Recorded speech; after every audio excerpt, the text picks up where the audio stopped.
Prince Charles joins Myleene Klass and Benedict Cumberbatch at the Royal Albert Hall for a conference on creativity in schools, and arrives in his £60,000 electric Jaguar. Prince Charles attended a star-studded engagement on Wednesday where he joined the likes of Benedict Cumberbatch and Myleene Klass at the Royal Albert Hall. Charles, patron of children and the arts, joined his industry leaders for a conference to discuss creativity in school after it was revealed that he is very concerned about the decline of artistic subjects. The Prince of Wales received a warm welcome from the stars who had assembled alongside their families at the request of the royal. The 69-year-old could be seen catching up with old friend Myleene Klass, whom he has met on a number of occasions, as well as his two daughters Hero, 7, and Ava, 11. Following his visit to the historic theatre, Charles was joined by the Duchess of Cornwall at St. Catherine Docks where they met with Princess bint Hussein of Jordan. The trio paid a visit to the newly refurbished maiden yacht which will work with partner charities to promote the education of girls around the world. The yacht was famously used by the first all-female crew to sail in the Whitbread Round the World race in which they finished second in 1990.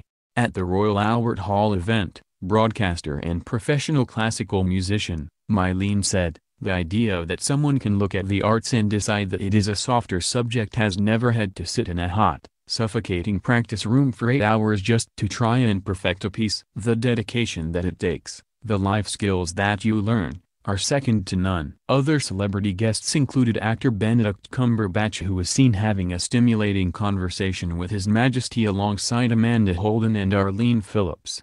Andrew Lloyd Webber was among the other VIPs at the event today and joined the prince to watch a performance from a local school choir. The heir to the throne gave an off-the-cuff speech during the event to discuss creativity in schools. Charles bemoaned the fact that as a nation we too often fragment life and should appreciate how valuable our creative industries are to us as a nation both economically and socially.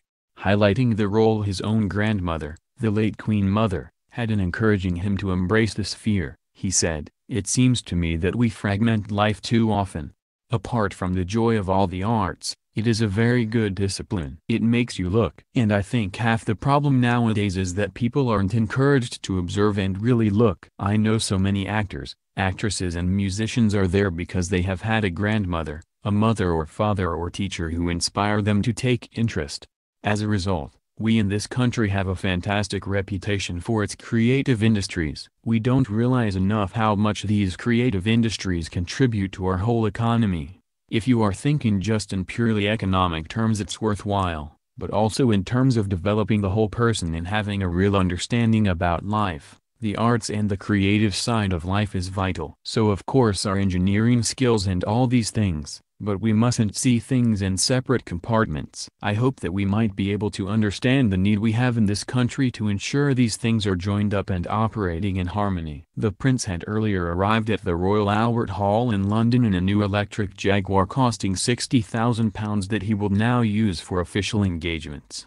Asked how the eco-friendly drive was, Charles chuckled, "Silent but deadly." And it seems that the royal has already settled into his new motor, which he has believed to have got earlier this week, with his famous cushion seen on the back seat today.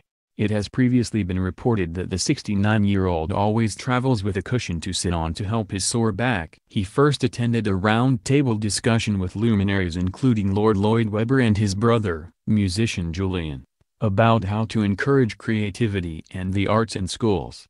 The prince founded his charity in 2006 to tackle inequality through concentrated arts experiences. The charity works with venues across the UK to reach children who may be in danger of missing out on creative and cultural experiences. Much of the discussion centered on whether there was a need for an arts czar and how to encourage schools to promote arts on the timetable. Lord Hall, Director General of the BBC, enthused about the role the public broadcaster has in promoting and inspiring the creative arts, particularly by encouraging young performers.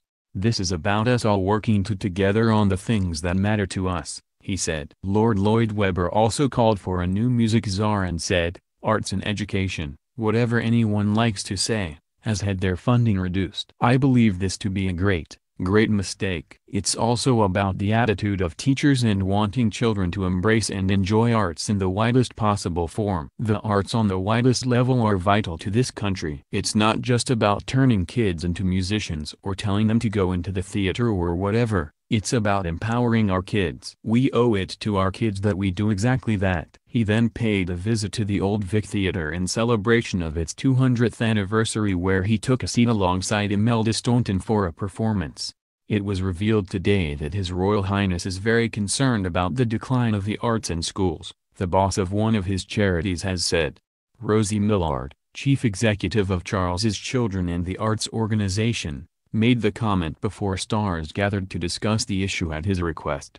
The former BBC arts correspondent said the Royal Albert Hall conference was the next stage in a campaign to increase and stop the general slide of arts and creativity in schools for children and young people. The Prince is very concerned about it, and he wanted to have this day to bring together educationalists, politicians and arts leaders, artists and people to whom this matters and for whom arts has been their life. Ms. Millard spoke about how the Prince's passion for the arts was fostered by his grandmother. The Prince of Wales is aware that he has had an amazing life, and because of his position has outstanding access to arts and creativity, which he's always been a huge supporter of. She added, when he was a young boy he was taken by the Queen Mother to see the Bolshoi Ballet and to see Shakespeare, and he said he didn't really understand it, but he was aware of the magic of arts performance and the magic, beauty and creativity of culture. She said he was very keen that all children and young people across the country should share that magic and have a chance to see that magic. She added that parents needed to be reassured that doing an art or music A-level would not result in their child starving in a garret.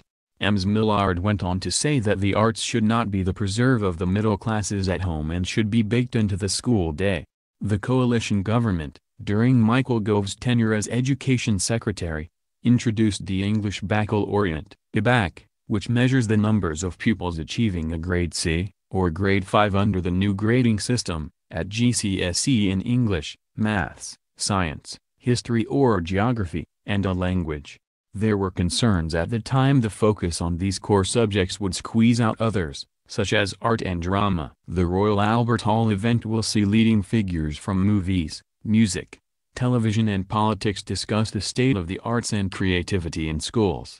BBC Director General Tony Hall and former Tate Director Nicholas Sirota will be some of the individuals attending. Other guests include comic Lenny Henry, performer Myleene Klass, designer Dame Vivienne Westwood, cellist Julian Lloyd-Webber, actors Adrian Lester, Robert Lindsay, David Morrissey, Mira Sewell, and Zoe Wanamaker, and Culture Secretary Jeremy Wright and Arts Minister Michael Ellis.